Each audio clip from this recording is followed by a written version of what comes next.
आप सभी को जय मसीह की।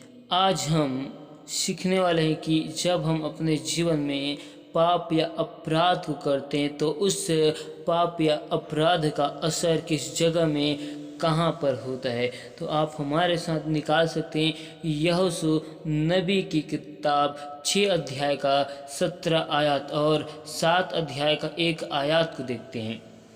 और तुम अर्पण की हुई वस्तुओं से सावधानी से अपने आप को अलग रखो। ऐसा न हो कि अर्पण की वस्तु ठहराकर बाद में उसी अर्पण की वस्तु में से कुछ ले लो। हालेलुया। और अब हम इसका 7 का 1 को देखते हैं। परंतु इजरायलियों ने अर्पण की वस्तु के विषय में विश्वासघात किया। हालेलुया। नगर के सब कुछ यहोवा के लिए अर्पण करो। परमेश्वर ने आज्ञा दिया कि तुम अर्पण की हुई वस्तुओं से सावधानी से अपने आप को अलग करके रखना। ऐसा न हो कि अर्पण की वस्तु ठहराकर बाद में उसी अर्पण की वस्तुओं में से कुछ ले लो। लेकिन इजरायलियों ने अर्पण की वस्तु के विषय में विश्वासघात किया। उन्होंने परमेश्वर के विश्वास को तोड़ दिया, क्योंकि परमेश्वर इजरायलियों पर विश्वास करता था और उस विश्वास को इजरायलियों ने तोड़ दिया। और उसमें अकान था जो परमेश्वर के विरुद्ध में पाप और अपराध को किया।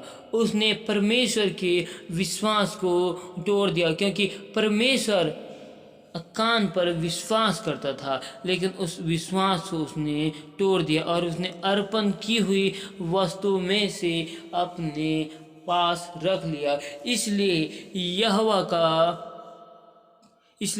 का कोप इजरायलियों पर भड़क उठा। फिर यहोशू ए नगर को जीतने के लिए 3000 पुरुष को भेजा, लेकिन ए नगर के रहने वाले से जीत न सके। लेकिन 36 पुरुष इजरायलियों के मारे गए। हालेलुया। यहोशू सोचने लगा, परमेश्वर ने हमें यरीहो नगर को, जो कि बहुत बड़ा व विशाल था, उस नगर को दिया, लेकिन ये नगर छोटा है, फिर भी हम जीत न सके। और यहोवा को दोहाई देने लगे। यहोशू ने अपने वस्त्र को भी फाड़े। हालेलुया। यहोशू को यहोवा ने बोला, तू क्यों डर रहा है? तू क्यों इस भांति मुंह के बल गिरा हुआ है? तूने तो कोई अपराध और गुनाह को भी नहीं किया। यहोशू उस गुनाह की वजह से अपने आप को दोषी मानता था, इसलिए वो परमेश्वर के सम्मुख मुंह के बल गिरा हुआ था, पड़ा हुआ था, क्योंकि यहोशू जानता था कि हमने जब परमेश्वर के विरुद्ध में जब कुछ गुनाह या पाप या अपराध को करते हैं, इसलिए परमेश्वर ने हमें ए नगर को जीतने के लिए नहीं दिया। यहोशू इस बात को भली भांति समझ गया था, इसीलिए यहोशू परमेश्वर को दोहाई दे रहा था। हालेलुया। और यहूदा का गोत्र का पकड़ा गया। इसी गोत्र में अकान आता है और अकान अपने पापों को लोगों के सामने मान लेता है। जो पाप अकान ने अकेला किया, उस पाप का दंड पूरे इजराइल के लोगों में मिला। हमें यह समझना है कि हम अपने जीवन में किस जगह पर पाप या गुनाह को करते हैं और उसका परिणाम या रिजल्ट कहाँ पर होता। हम इससे सीखने की कोशिश करते हैं कि जब यहोशू अपने वस्त्र को फाड़ा तो उस समय कई लोग सोचे होंगे कि यहोशू ने गुनाह किया, पाप किया। उस जगह में कई विचार उत्पन्न हुए होंगे, लेकिन यहोशू ने तो कोई पाप या गुनाह नहीं किया था। जो लोग सोचे कि यहोशू पाप किया है, उस जगह हम सीखते हैं कि तो इस जगह हम देखते हैं कि हम परमेश्वर के दास के विषय में बोल रहे हैं। हालेलुया। वहाँ पर जितने लोग सोच रहे थे कि यहोशू ने गुनाह किया, पाप को किया, वो लोग परमेश्वर के दास के विरुद्ध में बोल रहे थे और परमेश्वर के विरुद्ध में बोल रहे थे, और वो लोग पवित्र आत्मा की निंदा कर रहे थे, क्योंकि पवित्र आत्मा के विरुद्ध में किया गया पाप या अपराध कभी क्षमा नहीं किया जाएगा। Hallelujah, hallelujah. क्योंकि तुम्हारे कारण अन्य जातियों में निंदा की जाती है। हालेलुया। रोमियो की किताब 2 अध्याय का 24 आयत में लिखा है। हालेलुया। हमें यह समझना होगा कि किसके द्वारा अन्य जातियों में परमेश्वर की निंदा होती है। जैसे हम बाइबल में देखते हैं कि जब इजरायलियों को जंगल में खाना पीना नहीं मिला तो इजरायलियों ने परमेश्वर के दास व परमेश्वर के विरुद्ध कुड़कुड़ाने लगे। इसी कारण ऐसे लोगों को देखकर जो यीशु मसीह को नहीं जानते परमेश्वर के नाम की निंदा करते हैं। हालेलुया। क्योंकि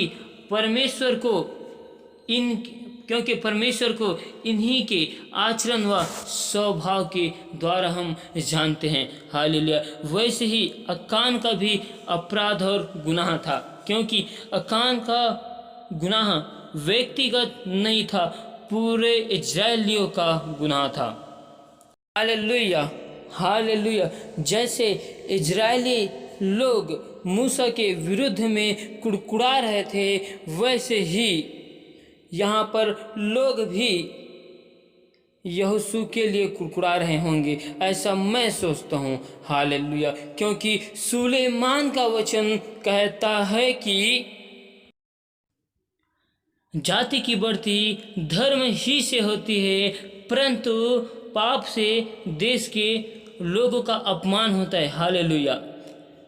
यहाँ पर यहोवा का अपमान हो रहा था। जैसे आदम व हव्वा ने परमेश्वर के विरुद्ध में पाप और अपराध किया, उन्होंने परमेश्वर की आज्ञाओं को नहीं माना और उन्होंने जो गुनाह, जो अपराध को किया, उसका असर अदन की वाटिका पर न था, वरन पूरे जगत में उस गुनाह का असर दिखाई दिया। हालेलुया। वैसे हमारे जीवन में जब हम पाप या अपराध को करते हैं तो उस गुनाह की स्थिति व समय के आधार पर घर परिवार व समाज व बड़े स्तर में असर होता है और उसका असर बड़े पैमाने पर दिखाता है। हालेलुया। क्योंकि हम मसीह की पत्री है, हमारे हृदय में परमेश्वर का वचन लिखा है। इसे सब मनुष्य पहचानता है। जब हम मसीह की अनुसार उनके स्वभाव में चलते हैं तो हमें लोग जानते हैं कि हम मसीह की पत्री है। लेकिन हमें मसीह की स्वभाव नहीं है तो हम मसीह की पत्री नहीं है। हालेलुया। और हमें सब पहचानते हैं कि हम किसके स्वभाव में हैं, तो हम इससे जाने जाते हैं कि हम किसकी पत्री है। हालेलुया। जब हम अपराध करते हैं तो उसका असर अपराध के अनुसार, पाप के अनुसार व्यक्तिगत या घर परिवार व व्यक्तिगत रहते हैं। हम जिस प्रकार से पाप को करते हैं वैसे उसका असर भी दिखाई देता है। हालेलुया। पर घर परिवार से बाहर जब हम गुनाह या अपराध को करते हैं तो उसका असर बाहर में भी दिखाई देता है। हालेलुया। वैसे ही जब हम कलीसिया में गुनाह या पाप अपराध को करते हैं तो उस पाप का असर पूरे कलीसिया में दिखाता है। हालेलुया। एक व्यक्ति के गुनाह या पाप अपराध करने से पूरे समाज में असर दिखाता है। वैसे ही एक व्यक्ति के पाप करने से सारे जगह में परमेश्वर के नाम की निंदा होती है। अन्य जातियों में परमेश्वर के नाम की निंदा इसीलिए होती है क्योंकि अन्य जाति के लोग परमेश्वर को नहीं जानते और जो व्यक्ति गुनाह या पाप या अपराध को करते हैं उसे नहीं जानते। अन्य जाति लोग केवल इतना ही जानते कि ये मसीह के लोग हैं। अगर कोई एक व्यक्ति गुनाह या पाप अपराध को करता है तो अन्य जाति के लोग पूरे विश्वासियों पर, पूरे कलीसियाओं पर दोष को लगाते हैं क्योंकि वे लोग अंदर की बातें को नहीं जानते। वे लोग केवल ऊपर की बातों को जानते हैं। हालेलुया। क्योंकि पौलुस कहता है कि तुम मसीह की पत्री हो। हालेलुया। पौलुस अपने साथियों को लिखता है कि तुम मसीह की पत्री हो, इसलिए तुम्हारा स्वभाव मसीह के जैसे होना चाहिए। हालेलुया। अगर आज हमारा स्वभाव मसीह के जैसे नहीं है, हमारे हृदय में परमेश्वर का वचन नहीं है, तो हम मसीह के लोग नहीं और हम मसीह की पत्री नहीं हैं। हालेलुया। हालेलुया।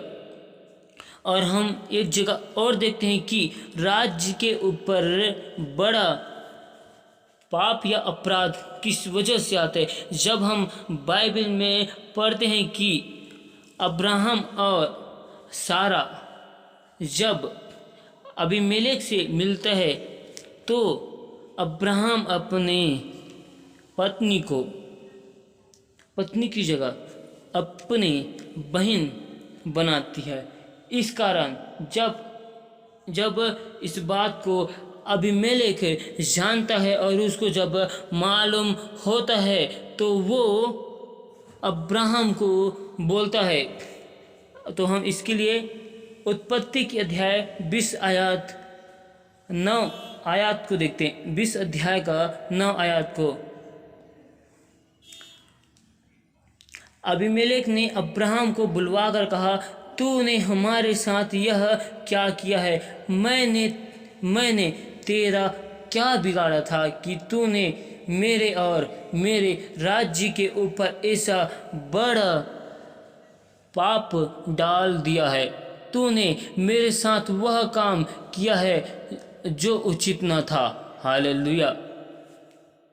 इस जगह में हम सीख सकते हैं कि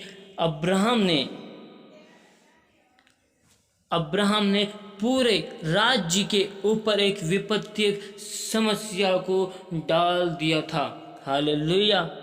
हालेलुया। हालेलुया। हम इस बात से सीखते हैं कि जब हम अपने जीवन में गुनाह या पाप अपराध को करते हैं तो उसका असर उस अपराध को देखते हुए उसका असर दिखाता है। जब हम अपने घर परिवार में अगर गुनाह या पाप अपराध करते हैं तो उसका असर घरों तक सीमित रहता है, लेकिन जब हम अपने घर के बाहर में कोई गुनाह या